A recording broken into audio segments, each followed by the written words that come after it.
In the ancient kingdom of Benin, the following proverb was popular: "Anyone who plants a tree before they die hasn't lived in vain."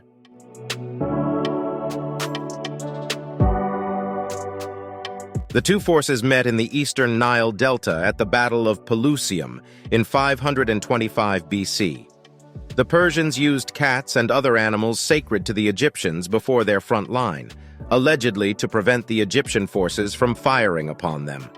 This is what Herodotus reported as the battle between the Persian forces and the last of the Nubio-Kemetic army met to decide the fate of the next 2,000 years.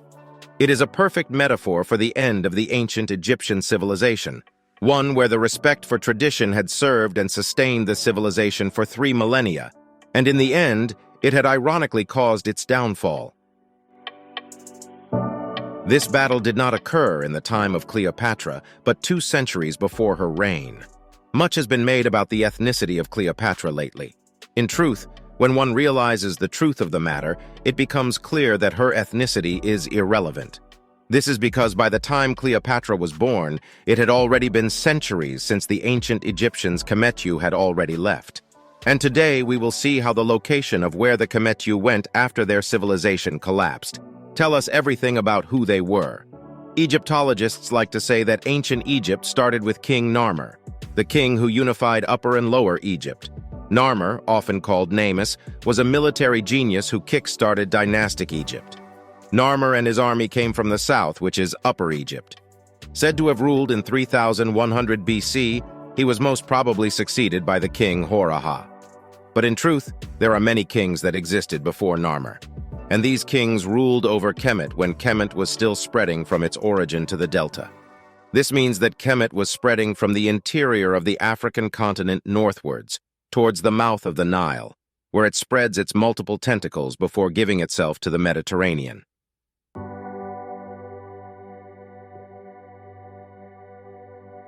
In her research paper, Dr. Katrin Bard attests to the origin of complex society in Kemet from the south. She says, and I quote, "But in the south, where most of the archaeological evidence is from cemeteries, there is much greater evidence for the evolution of social hierarchies and complex societies. A review of the archaeological evidence for the pre-dynastic suggests that the early state had its cultural origins in the south." End quote.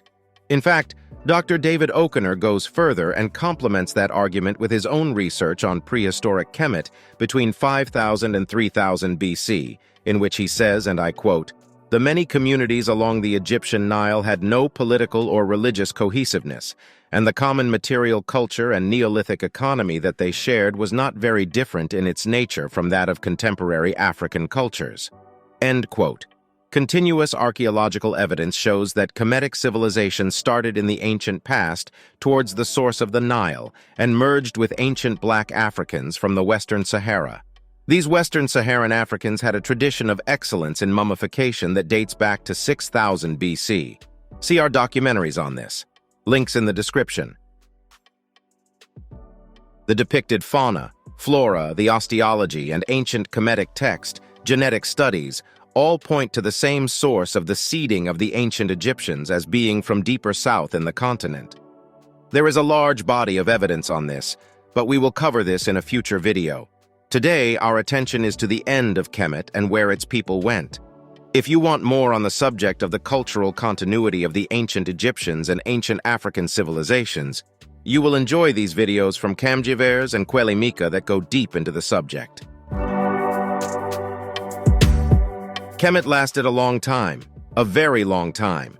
Even if we take the controversial consensus date of 3100 BC and the last date of the true dynastic pharaohs, before the invasion of the Persians and the Greeks in 525 BC, that's an astonishing 2,500 years. And that doesn't even include pre-dynastic Kemet. To put this into perspective, that's longer than the Roman Empire and the Ottoman Empire combined. So it is laughable to see articles like these online wrongly claiming that Rome was the longest-lasting civilization. Towards the end of its civilization, there was a last effort to revitalize the grandeur of the Nubio-Kemetic civilization. In the Said period, 664 BC, Pharaoh Psamtik reunited ancient Egypt by driving out the Assyrians. Once in power, he fostered a renaissance of sorts of the old Kemetic ways, dating back to 2500 BC. He made sure that the ways of Narmer and Hor-Aha were brought back in culture and religion. You can tell from this depiction of himself that he commissioned. The motifs of the Old Kingdom are revived as he kneels in front of the god Amun. In some sense, Psamtik and his descendants, Psamtik II and III, are the last true pharaohs. They came from the Kometu ancestral lands, Nubia, as you can see from their features. And they fought to restore and keep Kemet in its original splendor and for its original people. But this dynasty only lasted a century and a half. When the Persian king Cambyses II invaded, it would mark the end of Kemet. Subsequent liberation by the Greeks, who always saw the Africans as their true teacher and civilization bringers, this liberation by the Greeks in 332 BC by Alexander the Great established a new foreign dynasty as king of what was now to be known as Egypt. And this dynasty was the Ptolemy, the Greek general that Alexander left as regent of Egypt as he continued his conquests eastward.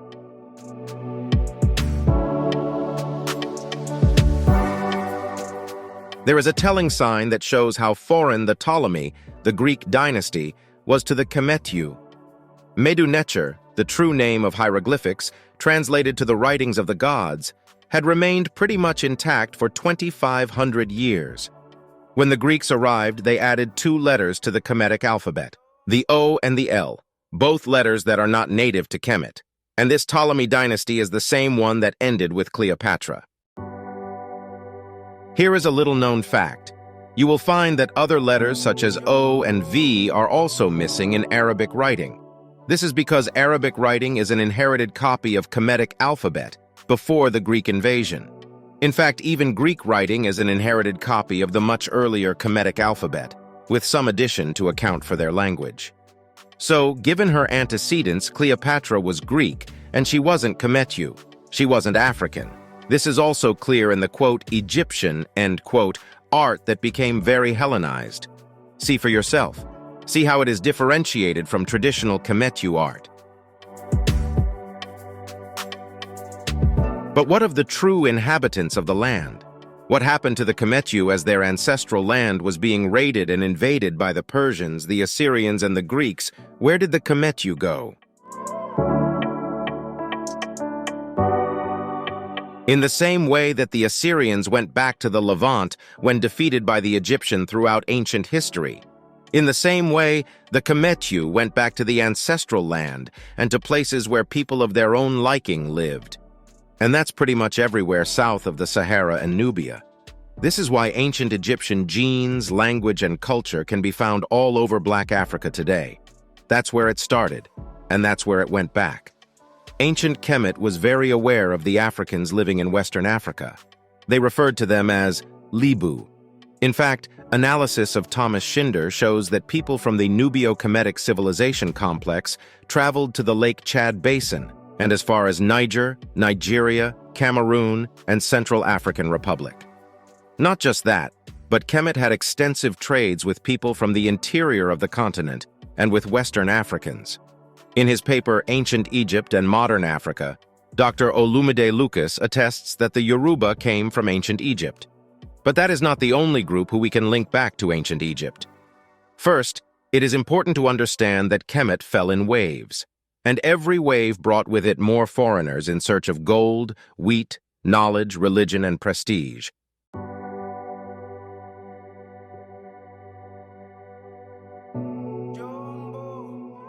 The Romans, for example, brought about a taxation system in Egypt that was so harsh to the Egyptians that many landowners simply left and moved south. The Greeks, after establishing Alexandria, a city really built for the sole purpose of funneling old African science and know-how towards Greeks' philosophers, the Greeks moved en masse to the Promised Land, to the veritable Garden of Eden. A sizable influx of Europeans settled in Egypt, and their genes can be found in many of the Egyptians living in northern Egypt today. In his book, African Origin of Civilization, Cheikh Anta Diop clearly shows through linguistic, cultural, archaeological, and genetic studies that those who he calls the tall blacks left Kemet during its fall and emigrated all over Black Africa. And you can see them everywhere from Senegal to Congo grassland to the Kenyan plains. Here is a chart that shows the migration patterns of the Kometu towards the rest of Africa as their civilization fell. And what is the undeniable evidence that this is true? Well, there is a very telling genetic study that was done in 2020 on key Middle Kingdom mummies such as King Tut, Ramses III, Amenhotep, and many others. And what does this study show? Well, it shows that even in the Middle Kingdom, more than 1,500 years after Kemet had been started by Narmer, who we already saw came from Nubia, even in that period, all the mummies were clearly Black African. I mean, see for yourself. One of the most successful and celebrated pharaohs, both by historians and in the Bible, Ramses III. Ramses shows a 93.6% genetic affinity with sub-Saharan Africans. And yet this king is so often depicted as a European or Semite. So much so that these populations get angry when it is pointed out that Kometu were Africans, the same type of Africans that are called African Americans today. And we know this because we know the migration patterns and genetic markers of the Kometu. Nubio-Kemet's end wasn't as it seemed. The Kometu did try to find alliances, and they did try to reform, albeit a little too late. The drying up of the Sahara meant that the continuous connection with the rest of West Africa was now sparse. So was supply of gold, and key metals needed to build and fund an army. We can see that in how things ended with the last king of the last true Nubio-Kemetic dynasty, King Psamtik III.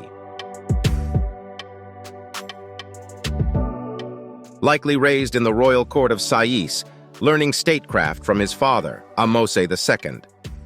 Upon his father's death in 526 BC, Psamtik III ascended to the throne. However, his father's reign had ended with the looming threat of Persian invasion, a challenge the young king had to face immediately upon his ascendancy. Ahmose II had refused to provide military support to the Persian king, Cambyses II, in his campaign against the Greeks. Following Ahmose's death, Cambyses II used this refusal as a pretext to launch his invasion of Egypt. Herodotus, the ancient Greek historian, adds a colorful tale of Cambyses II presenting a Persian as a herald to the Egyptians, who was subsequently murdered, supposedly providing an additional casus belli for the Persian invasion. Psamtik III could muster an army of 50,000 men to resist the Persians, but the disparity in power was too great. The two forces met in the eastern Nile Delta at the Battle of Pelusium in 525 BC. According to Herodotus, the Persians used cats and other animals sacred to the Egyptians before their front line, allegedly to prevent the Egyptian forces from firing upon them. Regardless of the veracity of this account, the Battle of Pelusium ended in a decisive Persian victory. When the last of the Kometu king, Psamtik III, was executed by the Achaemenid king Darius I, Kemet started its long decline. Incidentally, this coincides with the end of the drying up of the Sahara. That same Sahara which, when lush, had enabled the continuous migration of Africans from west to east. This highway had now become hostile, but also had become the barrier which enabled the descendants of the Kometu to find a buffer, a refuge away from the invading empires that it had itself seeded millennia ago. Today, this forgotten history has become a missing piece essential to understanding what happened to the ancient Egyptians and why the demographics of Egypt are as they are today.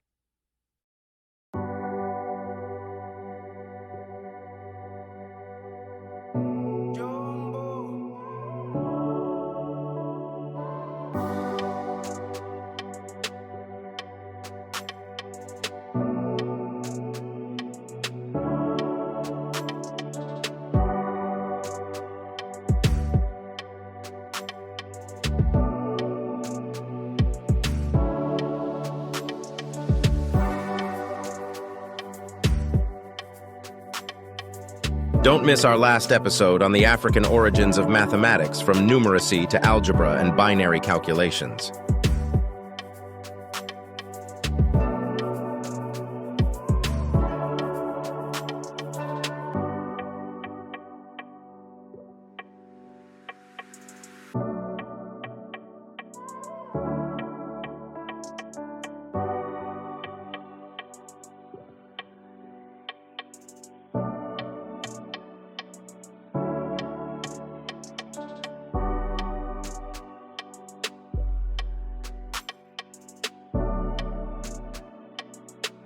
Join us and see how those who are said to be without history birthed civilization itself.